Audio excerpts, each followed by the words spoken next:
ஒரு ஊர், ஒரே ஒரு இரவு. விழித்து பார்த்தால் அந்த ஊரே உலக வரைபடத்தில் இல்லை என்று சொன்னால் உங்களால் நம்ப முடிகிறதா? இன்று நாம் பார்க்க போகும் இந்த இடம் ஒரு காலத்தில் இந்தியாவின் மிக முக்கியமான வணிக துறைமுகமாக இருந்தது. ஆயிரக்கணக்கான மக்கள் வாழ்ந்தார்கள், ரயில்கள் ஓடின, பள்ளிக்கூடங்கள் இயங்கின, தேவாலயங்களில் மணிச்சத்தம் கேட்டது. ஆனால் இன்று வெறும் சிதைவடைந்த சுவர்கள், மணலில் புதைந்து கிடக்கும் கட்டிடங்கள், நம்மை பார்த்து ஏளனமாக சிரிக்கும் இந்த அலையோசைகள். தனுஷ்கோடி, இந்தியாவின் பேய் நகரம் என்று அழைக்கப்படும் இந்த மணல் திட்டுக்களுக்கு பின்னால் அத்தனை ரகசியங்கள் புதைந்து கிடக்கின்றன. உங்களுக்கு ஒரு விஷயம் தெரியுமா? டிசம்பர் 22, 1964 வரை இந்த ஊர் எப்படி இருந்தது என்று. நம் ஊரில் இருக்கும் ஒரு மெயின் பஜார் போல அத்தனை பரபரப்பான ஒரு இடம். தந்தி அலுவலகம், ரயில் நிலையம் என எல்லாமே இருந்தது.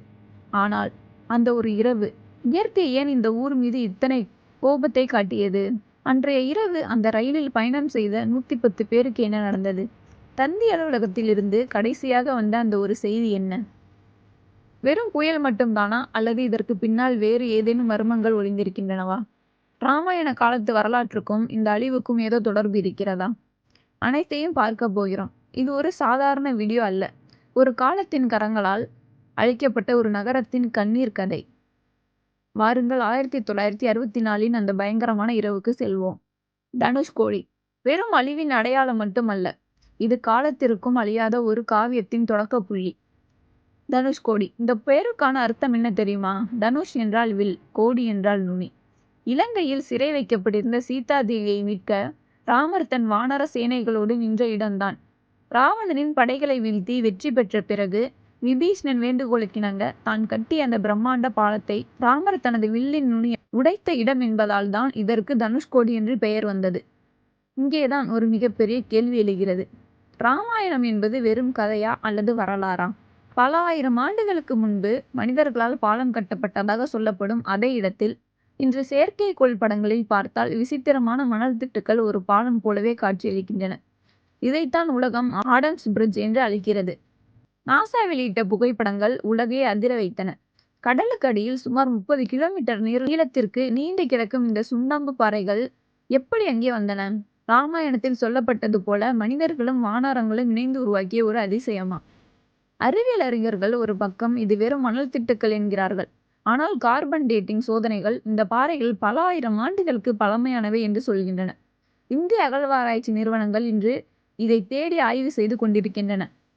கடலால் சூழப்பட்ட இந்த சிறிய நிலப்பரப்புக்குள் இத்தனை ஆயிரம் ஆண்டுகால மர்மங்கள் இந்த தனுஷ்கோடி மணல் பரப்பிற்குள் எப்படி ஒளித்து வைத்திருக்கிறது? இந்த மர்மங்களை நாம் தேடி செல்லும் போதுதான் பிரிட்டிஷ் காலத்து மற்றொரு ஆச்சரியம் நமக்காக காத்திருக்கிறது. டிசம்பர் 22, 1964 அன்றைய இரவு தனுஷ்கோடி மக்கள் யாருமே நினைத்து பார்த்திருக்க மாட்டார்கள். அதுதான் அந்த ஊரின் கடைசி இரவு என்று. வானம் வழக்கத்திற்கு மாறாக கருத்து இருந்தது.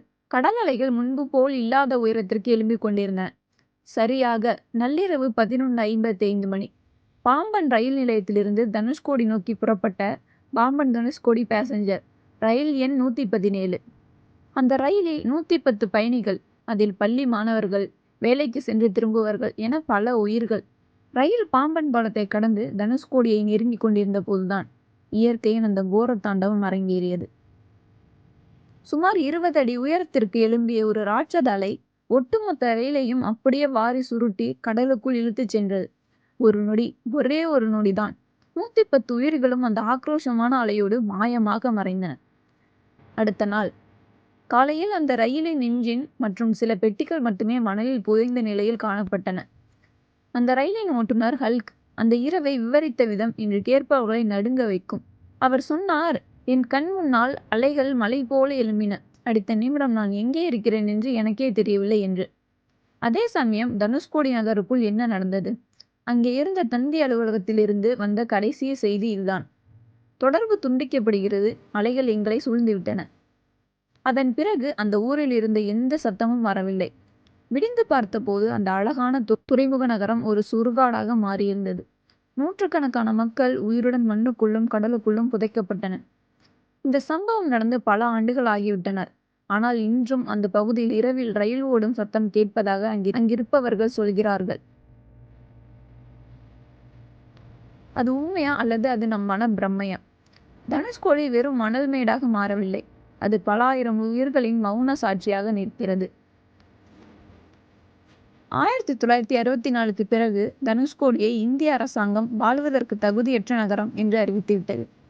ஆனால் மனிதர்கள் வாழ தகுதியற்ற ஒரு இடத்தில் வேறு என்னதான் இருக்கிறது? இன்றும் மாலை 6 மணி ஆகிவிட்டால் சுற்றுலா பயணிகள் அனைவரும் அங்கிருந்து வெளியேற்றப்படுகிறார்கள். ஒரு போலீஸ் செக்போஸ்ட் போட்டு தனுஷ்கோடிக்குள் இரவு நேரத்தில் நுழைய தடை விதிக்கப்பட்டிருக்கிறது. ஏன்? வெறும் கடல் சீற்றம் மட்டும்தானா காரணம்? அல்லது வெளியே சொல்லப்படாத வேறு ஏதும் ரகசியங்கள் இருக்கின்றனதா? அங்கு தங்கி இருக்கும் சில மீனவர்கள் சொல்லும் கதை நம் ரத்தத்தை உறைய வைக்கும். அமாவாசை இரவுகளில் அந்த பாழடைந்த தேவாலயத்திற்கு அருகிலும் ரயில் நிலைய இடிபாடுகளுக்கு இடையிலும் யாரோ நடமாடுவது போன்ற சத்தம் கேட்கப்படுவதாக சொல்கிறார்கள்.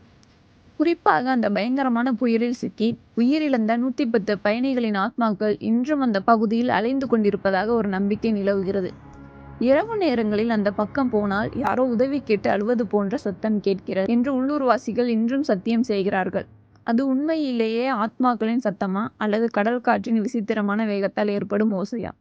அறிவியல் ரீதியாக பார்த்தால் தனுஷ்கோடி ஒரு மிக குறுகிய நிலப்பரப்பு. 2 பக்கமும் கடல் இருப்பதால் காற்றின் வேகம் அங்கே மிக அதிகம்.